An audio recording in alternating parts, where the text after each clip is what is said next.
if I end up in the hospital, it's That's because exactly why.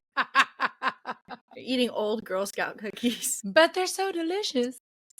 They're perfect.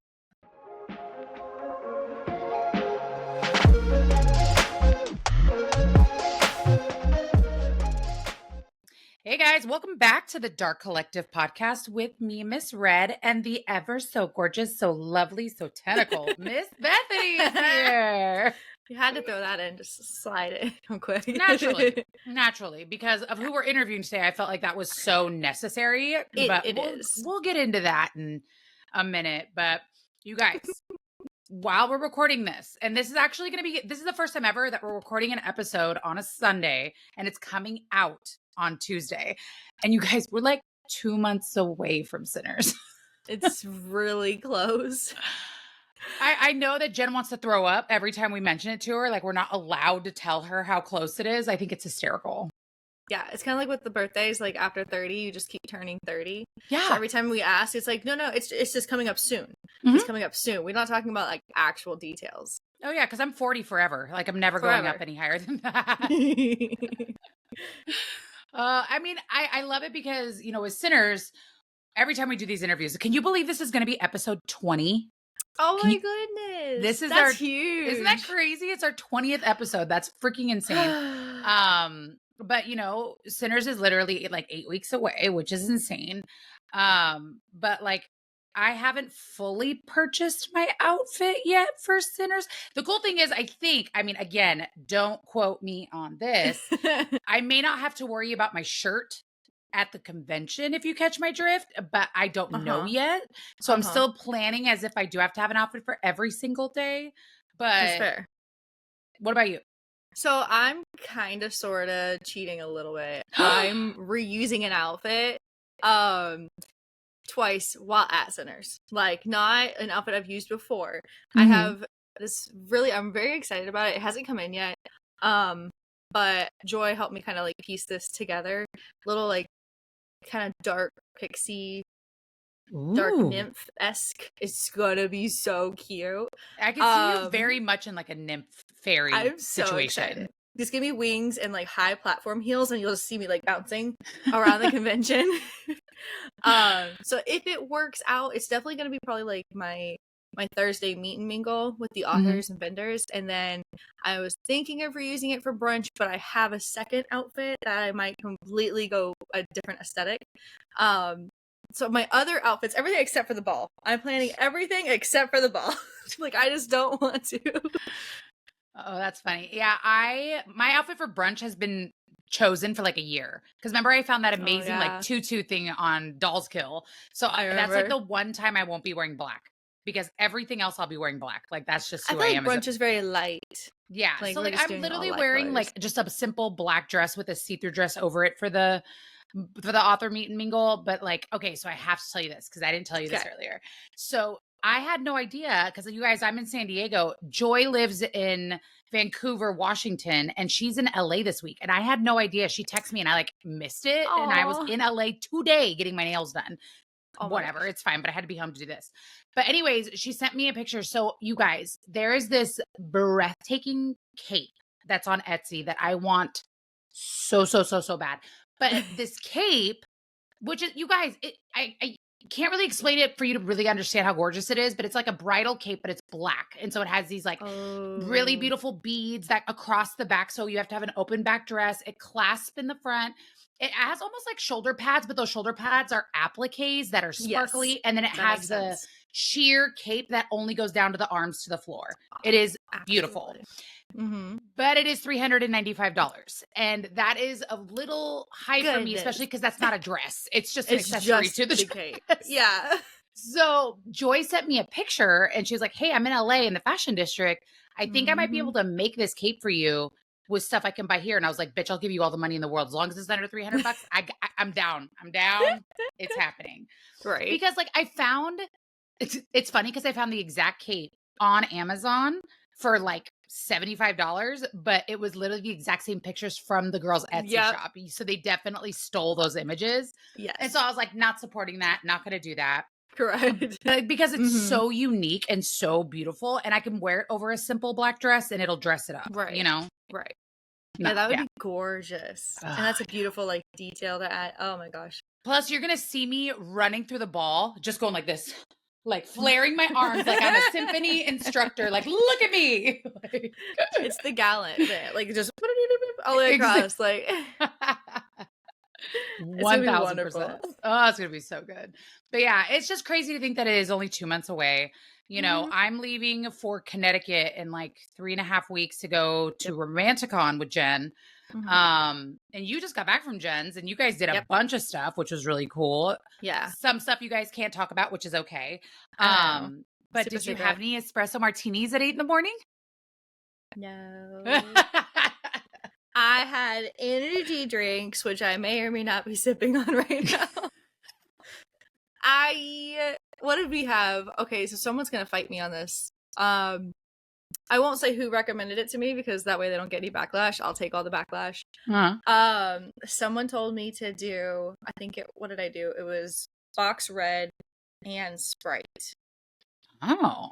I was obsessed the entire time. Box Red wine with Sprite. So it's pretty much like sangria spritzer. Kind of like a sangria, but the real spritzer. Cheap version. The cheap version. It wasn't super special. Like, I just wanted something basic. But, like, I like red, but I just needed something to break it up. And the Sprite, like, you don't taste the Sprite. It's really weird. It was not anybody else's cup of tea. I was the only one who drank it. But yeah, that's fine. It was good. That's fine. Well, I'm super excited for who we have today. This is why I call Bethany the tentacle gorgeousness of who she is. So, Bethany, who do we have today? Absolutely wonderful. Regine Abel. Oh, I love it. So, you guys, please enjoy Regine. All right, you guys, please welcome Miss Regine Abel.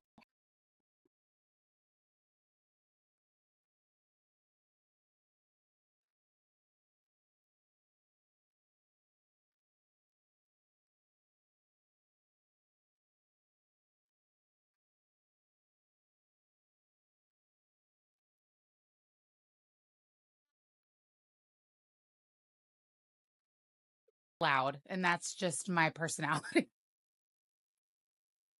You're bubbly and charming. Oh, thank you. Thank you. So the cool thing is, you guys, right before this, we were talking. Regine, where are you from? I'm in Montreal, Quebec. She is in Canada. And this is so cool because so many of our signing artists are from Canada. I think you guys have things in your water that just make you amazing. That you guys are just awesome. Yeah. Well, see, because we spend so much time being nice to people. I love that. I love that so much. That's so perfect. Automatically, my brain was like, yeah, sometimes I can be a dick. That is very true. We are going to ask you some questions. I'm going to go ahead and start it off. So we're going to keep it real simple. And what genres do you write? So I mostly write alien and monster romance, and some paranormal, but mainly alien and monster. You know. That is, we call Bethany our tentacle baby. And there is a reason behind that. There's a little tentacle thing. Oh, and I've told this story once before on the podcast, but I'm just going to tell it again because I don't know if you've heard it. So when I first got into the book world, that's how I met Bethany and Jenn, was just like literally little over a year ago. And I started, I started with bat wings. That's kind of like men with wings. Like that's where we all start, I guess. And so Bethany kept saying tentacles, monster peens, Omegaverse. I was like, what in the actual fuck? So literally I called Bethany one day and I was like, hey, can you explain to me what an Omegaverse is? And it was the funniest conversation. Having to explain that. I can because, a lot of people, when they meet me, they're like, what do you do? Well, I'm a writer. Really? What do you write? Aliens and monster romance? Aliens as in tentacles? You're like, well... But the worst part is when it's a woman. She's like, oh, really? My daughter loves reading. No, it's definitely not for your teenage daughter. Like, no. Like, is she 18 and up? Maybe, but like, otherwise, no. Like, oh, my daughter was upset. No. So, my mom wanted to be a nun until my dad said. So, when I decided to start writing, I couldn't decide if I was going to write under my real name or a pen name. But my parents are pretty old school and fairly prudish. And so since I write very spicy, I was like, ugh, like, what if my parents' friends, like, oh, I read one of your daughter's books. Yeah. So I was like, okay, so imagine me going to my parents. I was at the time 45-year-old goes to my parents and go like, so I'm about to publish a book. And they're like, yay, that's awesome. Like, I don't know if I should put it under my name. It's like, of course it should be under your name. It's like, well, it's very explicit. And my mom was like, you're right, porn. But no. Mom said, what's in that book? But it's, I don't close the door. It's like, right. It's all there. And it was just that look. I'm like, okay, I'm about to get this. Oh no. But no, in the end, they just asked, like, are you proud of the books that you've written? Yeah. And we know you have a huge fan base too. So it's like your readers love it. What you write. And it was easy for us to find that, to be honest with you. Like, we were like, oh, she's got a fan base. And it's so cool because it is like a subject that not a lot of people talk about, I feel. And that is the best thing, is that there is now like a safe space for that. And I think that is so cool. And then, if you don't mind me asking, how did you start or like want to write monster sci-fi romance? So I always wanted to write. I actually wrote my first book. I was 13 years old. It didn't go anywhere. I sent it to a publisher. He actually took the time to read the whole thing. Wow. And it was manual back then. Like, I typed it on a typewriter, like a manual typewriter. Nice. Oh wow. the red and black ribbon, So and I sent it, and he basically commented everything, like wrote notes directly in the book. Yeah. And I was so overwhelmed by all the feedback. He was like, your writing is beautiful, blah, blah, blah, but here's all the issues, because obviously I never learned how to write a book. So when he was listing a lot of the things that would need to be fixed, I was just like, dude, too much. I just left Feedback's hard. It's a hard one. Yeah. So, but I was always an avid reader, and after a while, because people saw me reading all the time, after a while, some people that I knew who were trying to write were asking me to give feedback. So I started beta reading that way for a lot of people, and I ended up editing for a lot of people too. And very often when I was doing that, I was like, this is great, but if I was writing the story, here's what I would have done. I would have changed it. And after a while, you do that for a while, and you're like, how about I stop saying like what I would have done and just start doing it? Yeah. And actually, the real trigger was when I read the Side Changeling series by Melanie Singh and Tracy St. John's Crimes of Coppola. And I read those two books, those two series, and I was like, I really would like to have my own story with the kind of psionic powers that Melanie has in her series, but the type of political intrigue and fuckery, for my French, happens in Tracy St. John's books. And that's how I decided to start writing Escaping Fate, my weird book. And boom, 5 weeks later, it was written. That's crazy. Like, totally hooked, and that's kind of like how it started. But why sci-fi specifically? I was always in love with sci-fi and fantasy in general. There were never enough of those books or movies available. Right.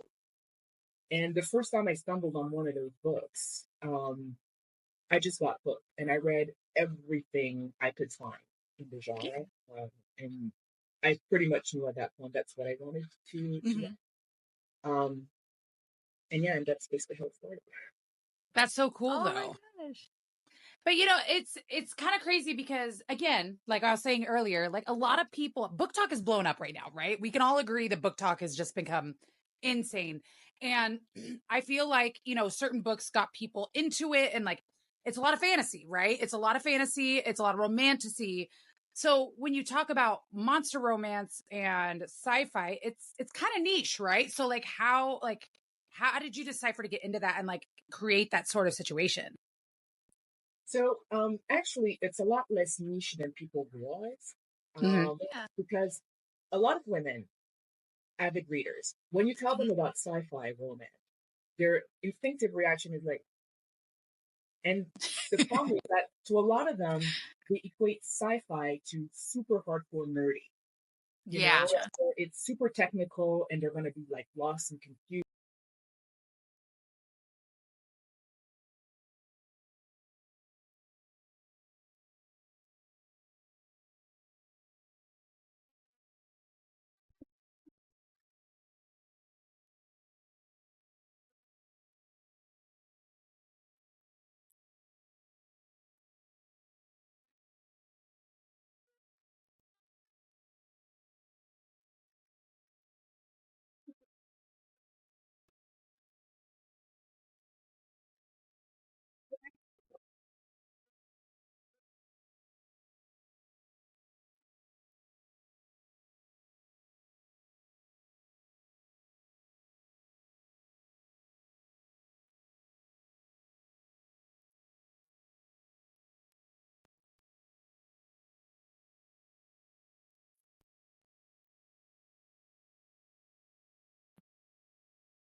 John, that I'm like, okay, these sound a little familiar, but you take it completely into your own world, and I loved it. But my first question was, can those be read as standalones, or do you have to read like start at one, go all the way through? So each book, all of my books are standalone, basically in the sense that every couple has their romance from start to finish within that book. Gotcha. I hate cliffhangers, so that's what I was wondering. I was like, I can commit, but yeah, I don't write cliffhangers. That said, I do have other series like the Sheehan Warriors and the Viridian Chronicles. Same thing, like each romance is standalone within the book. Gotcha. But there is an overarching story that connects each of the books. So in that makes those sense. other series, so those ones you would need to read in order, otherwise, like because they're referring to bigger events that occurred in the background. You know, like there's this huge conspiracy that's leading towards this great war, blah blah blah. So each couple helps advance that overarching story a little bit, but their story is complete within that book. Crime Meeting Agency, it's fully independent, each book. That said, some characters are introduced in the previous book as a secondary character, and my readers were like, "Oh, please, please, please give him the book," and I was like, "Fine," you know, because I'm with fine. And so I would add a character, like for example, in the third book, I married a Birdman. Yes. One of the villains, because I love a redemption arc. One of the villains becomes the hero of the next book, I Married a Villain. That's so cool. I've just finished a series that like I wanted to love the villain and they didn't have a hero arc, so I was just like, damn it. You know what I mean? So like I get really excited when authors do that. Yeah. I'm a sucker for that. Like I do love, a good villain that gets his redemption. Yeah. So sometimes you can kind of get the vibe if I'm planning on giving. I'm gonna look for it now. We're just like, hello. So if he's a villain, but he doesn't go so far as to do something unredeemable, there's a chance. There you go. They might, redeem. I love that. Gotcha. That's dope. Otherwise, I'm gonna look for clues now. If he's really like that, but he's dead now. There's one character, one villain that I killed. That to this day I kick myself over it. Oh no! I ended up in subsequent books. I redeemed him in those books. And he was already dead. His memory, like basically like with flashback and whatever, like I showed like, here are all the good things he did that you guys did. And I'm like, how the hell did I kill him? I killed him in a way, like, I would really have to go full on soap opera where, like 3 seasons prior and all of a sudden, oh no, I had a twin or whatever. But I feel like because you're sci-fi, you could find a way to bring them back. Alternate universe, like multiverse. I actually did that once with the Shin Warriors. Okay. This character, I mean, total secondary character who had like maybe 3 paragraphs in the book. But the biggest fan of this series, like seriously the biggest fan, she promoted like the hell out of that series. Aww. She really, really, really wanted me to bring him back. Yeah. But he's dead. He's dead. He's dead. He's not dead. He's dead. But I did figure it out. I did bring him back. And the heroine was her name. Oh, perfect. That's we love cute. that. That's so cute.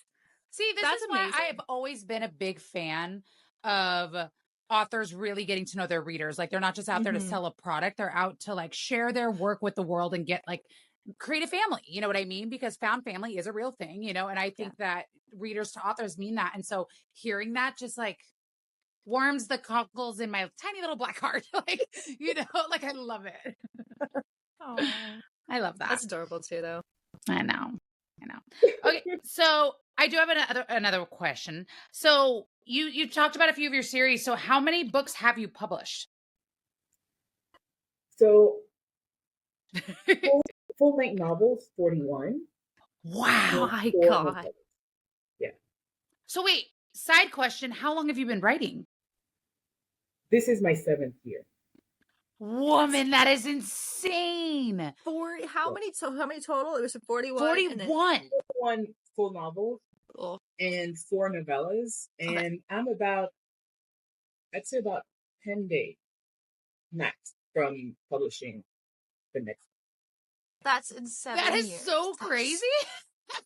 And the fact that you've only been doing it for 7 years, that is insane. Like, I can barely write a text longer than 3 sentences. She's using voice to text all the time. And I'm like, I can tell that you use voice to text. It was so funny. I literally happened today when I was like messaging Jen about one of our authors. I was like, CM Hutton. And it literally typed it out as SEEHIM. Like, because I love voice to text because, first of all, I talk so much. But 2, I can barely put a sentence together. Well, I have to say that dictation has saved my life. Oh, yeah. Just getting tendinitis like around the clock from typing so much. Right. But also it goes so much faster. Like the time it takes to type versus the time to dictate it. So that's really fun. So with dictation though, is it harder on, because do you edit your own stuff or do you have editors? Does it make it harder?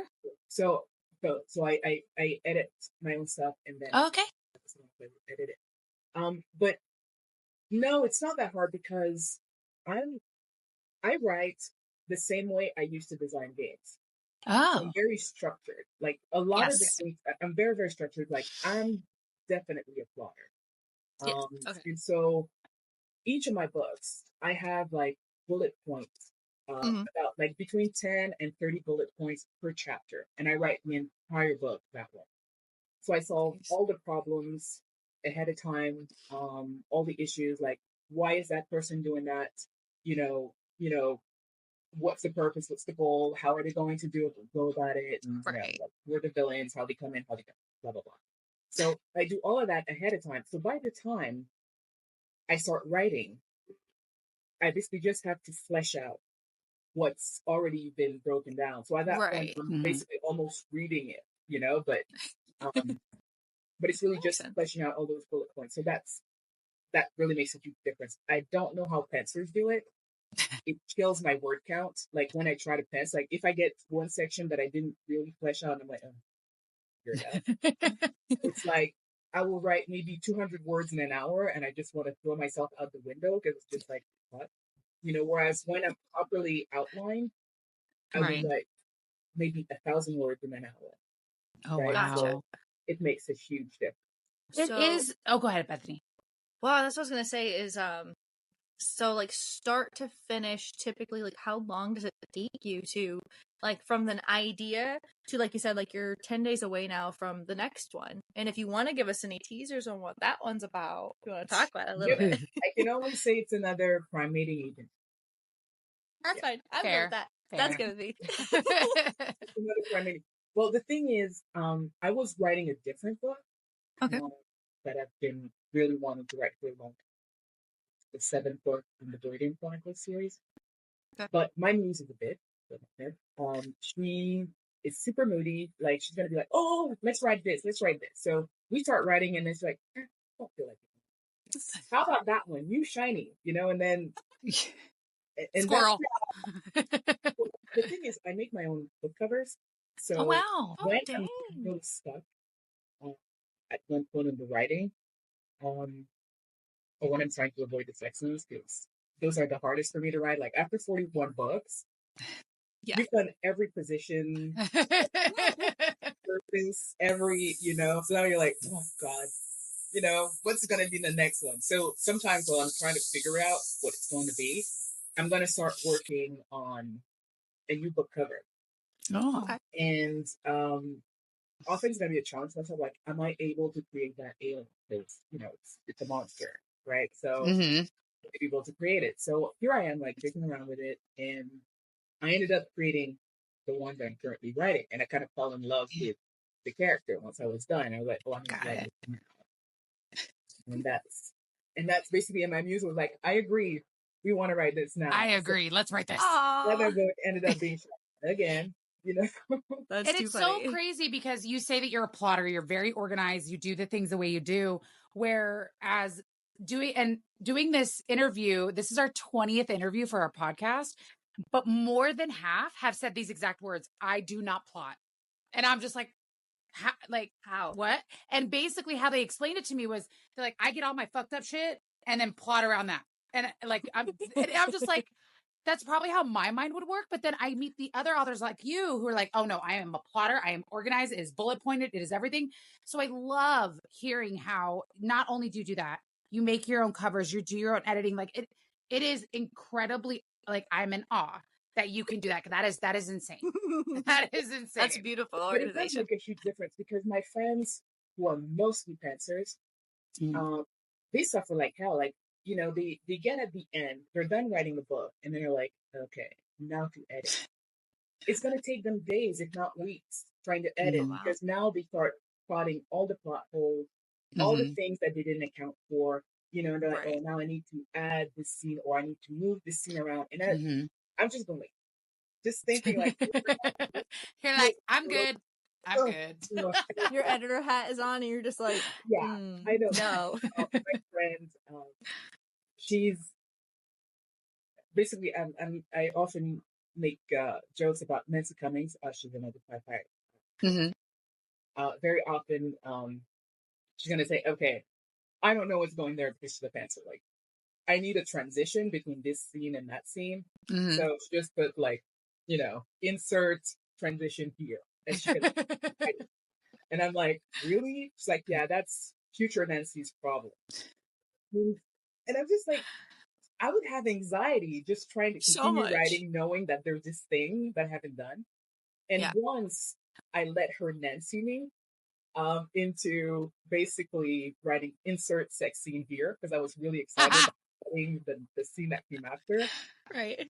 So I did that and I continued writing the book and I was all excited. And then I get to the end and I write the end. It's like, oh.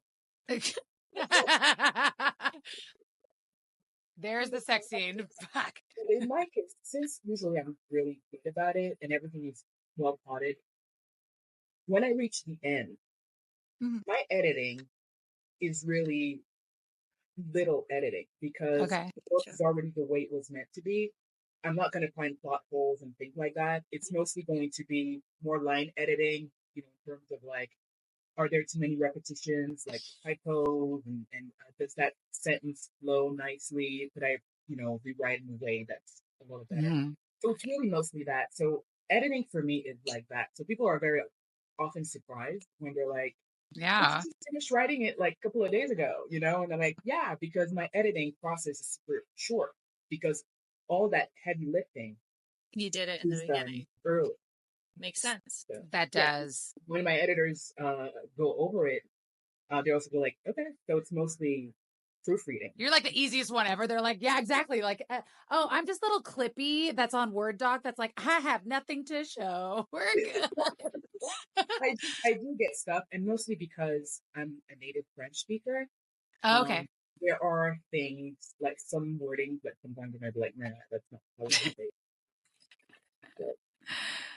Well, so I mean, insane stuff about editing. Like I have to edit myself most of the times in public in real life. So editing a book, nah. But so hats off to you. So you have this new book coming out in 10 days. You have 41 books you've already published, 5 novellas, like all this crazy stuff. Do you have a favorite character that you've ever written that you're just like, that's my favorite? Okay. So I love this question. I'm going to cheat. I'll say it right away. It's not going to be one. I would say I have 4. I would say 4. Okay. It's like a handful. Yeah. One at the top of the list is the darkest book I've written, which is Anton's Grace. It is really like any trigger you can think of, pretty much. It's probably nice. Lots and lots of them. And the funny thing was that book was supposed to be a lighthearted rom-com. Oh no! The inspiration was Ant and the Grasshopper. Therefore, the title Anton for ant and Grace for grasshopper. And so it was supposed to be just that cute story of like this hairhead singer who basically gets on hard times and goes to the ant to ask for, some help. And he's like, fine, I'll help you, but, give me some, right. type of deal. And they eventually fall in love and live happily ever after.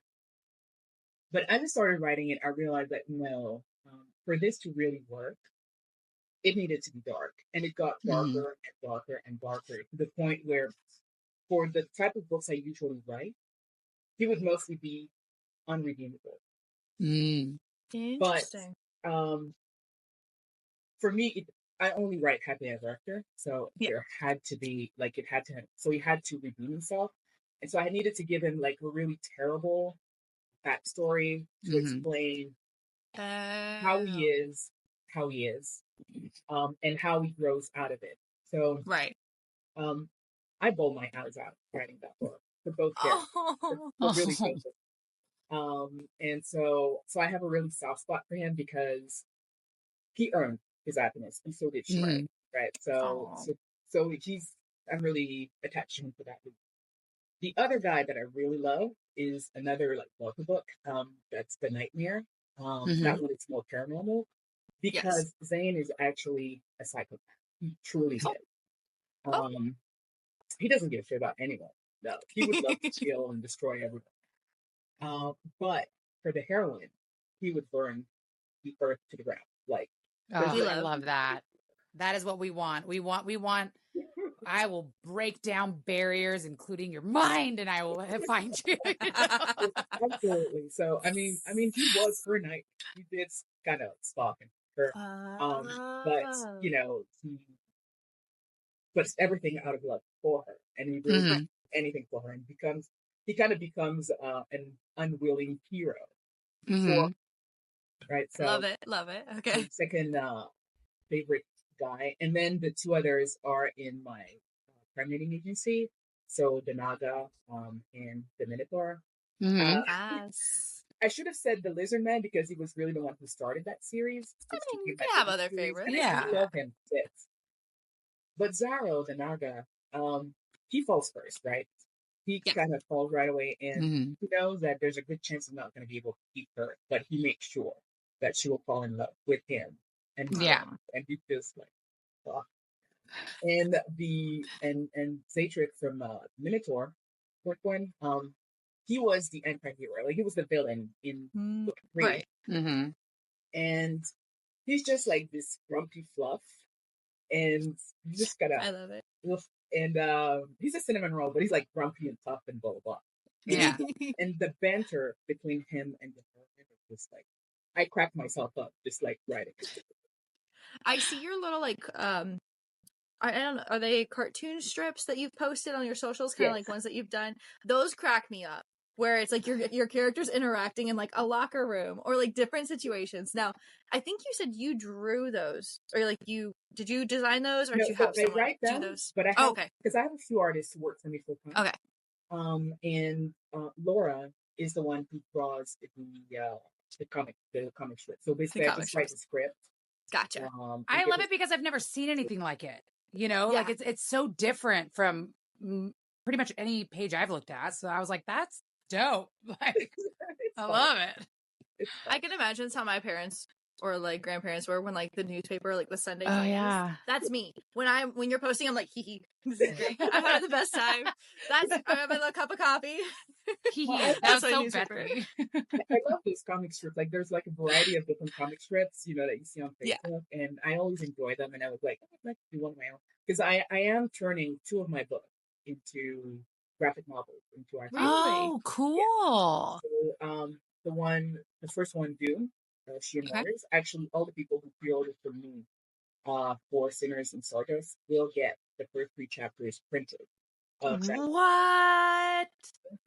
Okay, you guys heard it here first. You heard it here first. We're not putting that in a teaser because you gotta listen. so yeah, they're all getting it, and the full book, if all goes well, will be done by the end of the year. Oh wow! Wow. But so I'm working on that one for the Doom, She and Warriors one, and I'm also doing it for the Mistwalker. Oh, that's the next one I'm really excited to read. They're being worked on in parallel, and it's going along nicely. I'm gonna have it in 2 different versions, like the not thick board version and the clean version. I love that. That's pretty cool. Oh, so it's a little bit of like a jump because this was really exciting, but I did want to know as well, is there anything that you've read, like what book have you read more recently, or was like the last one that you read? Like, do you read in between your books? Are you more of like a mood reader? So I used to read like all the time. Now I hardly have time to read, but I do read like whenever I get like some breathing room. And I'm actually about to get on Audible because it's going to be a lot easier for me. It is, yeah. Right now I'm reading Opal Rain's Lost Water. I can't pronounce those words. They're like emphasis for me. No, yeah, you're good. Yeah. It's a great series. I love it to bits, and the world is so freaking cool, you know, like so creative, and I love that her characters are very like they're not. Like, there's a lot of gray. You're like, how do I say this? But I like characters that aren't like just, you know, like flat, like really. Or like, run of the mill. Correct. Like almost like you could Webster Dictionary write a character. Like, nah. I want the burned version. There's a lot to those guys. But and I love the them. fact that, you know, her creatures are demonic, you know. Yeah. They do feel like it. Like they're not like friends with like very, you know, with a demonic appearance. They're really correct with the mentality of the human, blah blah, and that are learning to fall in love. So, I know this is the cutest part. Are you on book 1 right now? Sorry. Are you on the first book, or are you further down the series? First book. Yes. I love that one. So cool. We actually chat, from time to time, and my God, she writes long books. They're big ones. They're big boys. And we were talking about the one that she's currently working on. I'm like, you have 3 books in the lane of that one, but it's really fun because of the greater length, you really get to dive into the world even more. So. You don't really realize how big it is. I mean, I listened to it on audiobook, and that was beautiful. I loved it so much. But it definitely was like you're saying, you dive into it, and then you're just like, how did I get through 400 pages? Yeah. How? Literally. Audiobook is like I love audiobook because I drive a lot. So it's like, I literally started a book that said, oh, you have 42 hours. I was like, okay, cool, whatever. Finished it in like 2 weeks. And then I saw the book in Target and I was like, that thing's a brick. You're like, how big is that? Literally, I couldn't fit my fingers around it. I was like, I've listened to that in 2 weeks. That's insane. But that's one of the reasons I want to get into Audible more, because after I spend the entire day, just like typing and reading words, right? You want to enjoy someone else's story, but you're like, I can't look at more text. No, yeah, no, I always have one book in my audiobook and then one book on my Kindle, because like our TBR is the Dark Collective for Sinners and Stardust. So much.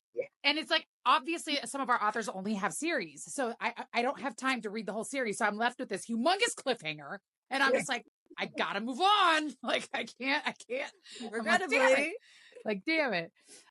So we talk about you reading, talk about you writing, talk about all the crazy things that woman I could never do. So you're amazing. So but when you are not writing or reading, what are some of the things that you like to do? So I'm not gonna lie, I don't have much of a life. You think? Love that. I honestly don't. You'd think once I quit my day job, because I was in video game, once I quit my day job to just write full time, I figured I would have more of a life, because before, I would do my 9 to 5 at the studio and then come home and write till like 1 a.m. No, it's because now there's all these other things that I wanted to do, like comic strips and everything. Yeah.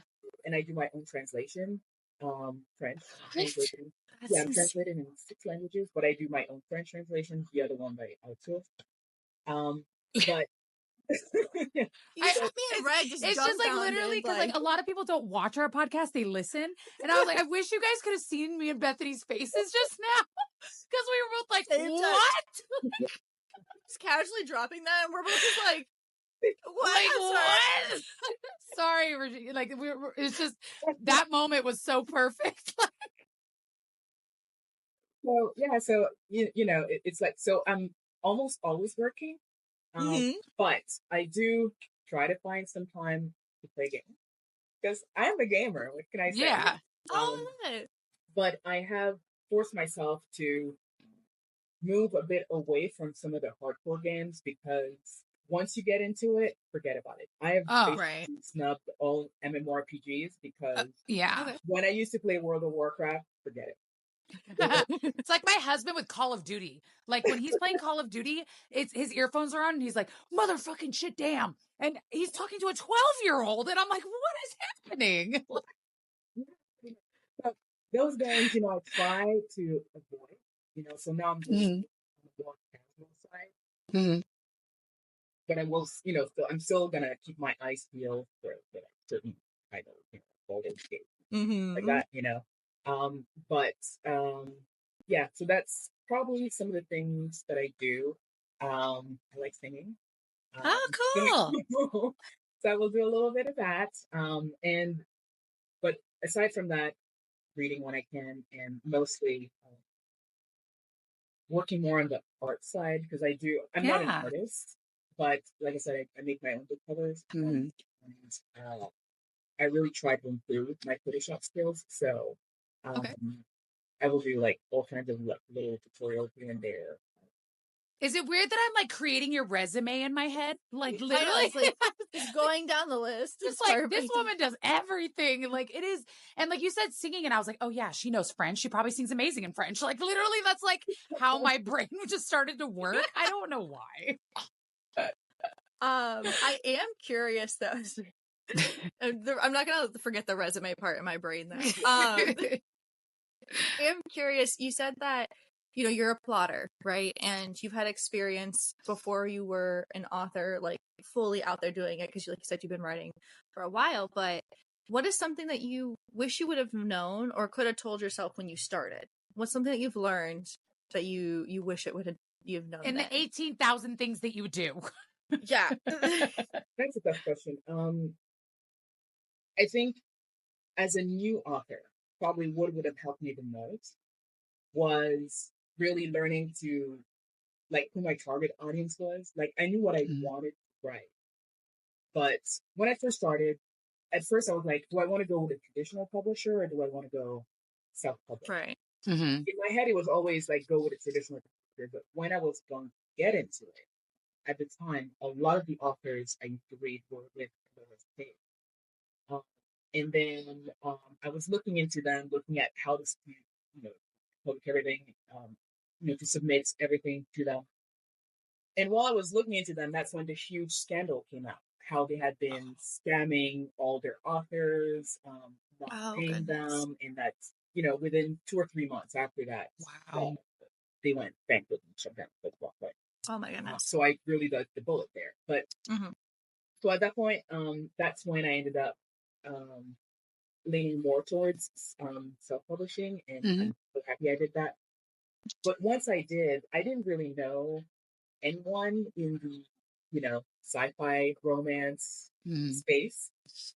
All the reader groups I could find were all mostly contemporary, MC romance, romantasy, and fantasy, like we said, like that's yeah. So, but it wasn't I couldn't find my genre. So that's where I still tried to push myself to those readers. But for sure, they were looking at me like, "What the hell is she doing with it?" So I did put a lot of time and effort, trying to sell myself to the wrong crowd, or at least trying to promote it the wrong way. So I would say that the first 6 months was pretty hard, where I was like, okay, this is not really going anywhere. And I was a super fast writer at the time. I'm a little slower now, but I was a super fast writer at the time. And so, I had like 2-3 books that came out like almost like back to back to back. And I was like, okay, this isn't really moving. And then I finally found my crowd. You're like, I got my crowd. They're here. Welcome. It changed. It totally changed. It was mostly like I ended up connecting. It was actually one of the authors I was super fan of who contacted me first. I nearly passed out because I was like, I was fangirling so hard.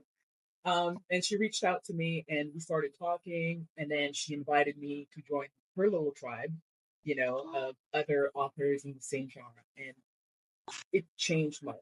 Like seriously, completely turned everything around, because then I realized all the things that I was doing wrong, like to the wrong people. Gotcha. I participated in so many takeovers that were like, everyone was either dark romance or contemporary, and I was like, here I am with my little alien. So yeah. So I think really like finding out like who you're writing for, and really trying to surround yourself with your people.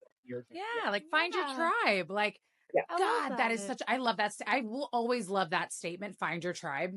Because my world, what I do for a living, which is nothing compared to what you do, but I would never have found Bethany, found you, found my group, found my tribe, unless I stuck my neck out a little bit and did some, I guess you could say research, but it wasn't really research. But I love that piece of advice though, is find your crowd, find your niche. You know what I mean? Like, I think that is so huge. And I'm really excited, because you're coming to Sinners and Stardust. We're amped to have you. And there is some other paranormal and sci-fi people there too. But we would love to know from you, what are you most excited about for Sinners and Stardust? Well, obviously, number one thing is always meeting the readers, because, the thing is, when you see your sales and you're like, yay, things are going well, but you have no clue who's buying your book. Yeah. Except for the fairly restricted crowd that comes on, in your group.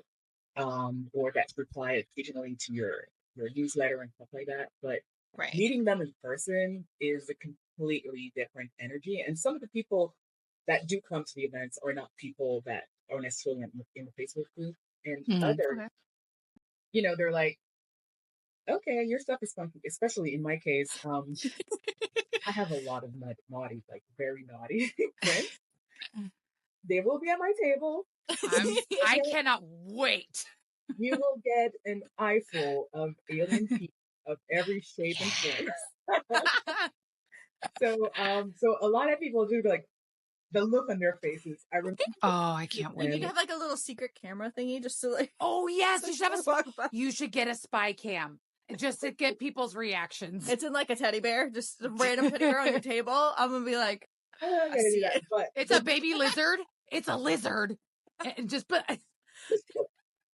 So I have the prints, but I also have like a couple of mini games, and especially one that I will have at Sinners. So you guys need to drop by my table, and it's the Matchapine game. So it's card with 4 of my aliens and 4 peens at the bottom. You have to figure out whose peen belongs to who. If you make that into a sellable game, I'm buying it for Bethany. It's so perfect. It's super cute. But I do remember one event that I attended when I went to her farm. Well, there was this older lady who was walking by my table, and she did a double take when she saw my rack with all my prints, with all those alien peeves, and she just went like. For those of you who can't see, she literally did the holy cross. I was on the floor laughing, and I was like trying so hard not to be so obvious, but I was dying. Oh, that is fan-fucking-tastic. Oh my god! People is one of the things, but also the ball. I cannot wait for the ball. Oh yeah, I can't wait to, especially if people come with really cool outfits. Oh yeah, 100%. There's a lot of pictures I've seen, and because we have an attendee chat, so we've been able to. Well, obviously, we monitor it, but we've also been able to see what the attendees are wearing. We have a volunteer chat; we're seeing what volunteers are wearing. But like, I love talking to authors about this, so I'm going to ask you a really quick last question: have you planned your outfit yet? I haven't. I'm debating, so I'm trying to figure out, how extreme or just go all out, girl. Go all out. Do it. Just do it. I am heavily like debating. I don't want to come like dressed like super lame. No, you couldn't if you tried. Like that's the thing is, A.L. Maruga told us she wanted it to be Halloween themed. She's like, my dress will be Halloween themed. Caitlin Taylor says, I don't know, but it's going to be skimpy. We're like, yay for you, Caitlin Taylor. And then my favorite one though, and I've said this a few times. You know exactly what I'm going to say. Tracy from Fire Drake literally was like, she got real close to her mic. She goes, I'm going to look like a fucking star. And I was like, love it. I need to see it. So I mean, just wear something that you're comfortable in. Obviously, it's a nightclub, so there's a lot of stairs and random stuff. And we have all the other accommodations. But it is such a cool venue, and no matter what lighting you're in, what you're wearing is going to look amazing. Like that's the best thing. It's so flattering. All right, Regine. Well, thank you so much for being here. This was really fun. I found out that I literally want to look up to you and do everything that you do, but I'll never be able to do what you do. So you're amazing and I love you. So thank you. Yes. Thank you so much. I had such a fun time. I don't know if I'll ever be able to finish all your books because I just need to. From all the descriptions and everything, I have to get through them now like ASAP.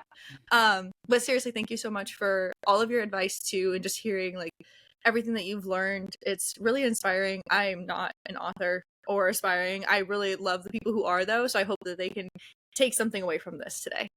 Well, thank you so much for having me. It was a blast. You guys made me feel super comfortable.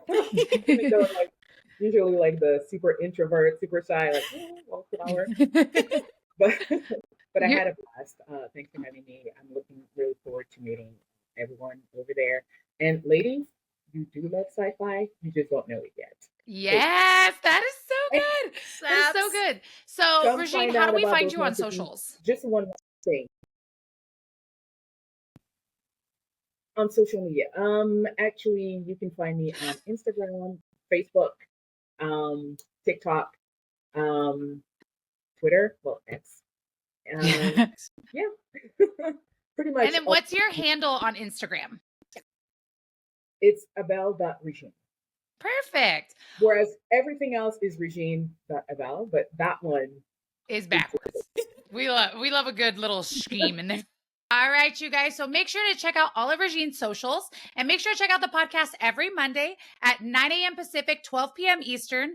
You can go ahead and click the link in our bio. We are literally on every platform. So see you guys soon, guys. Thanks. Bye.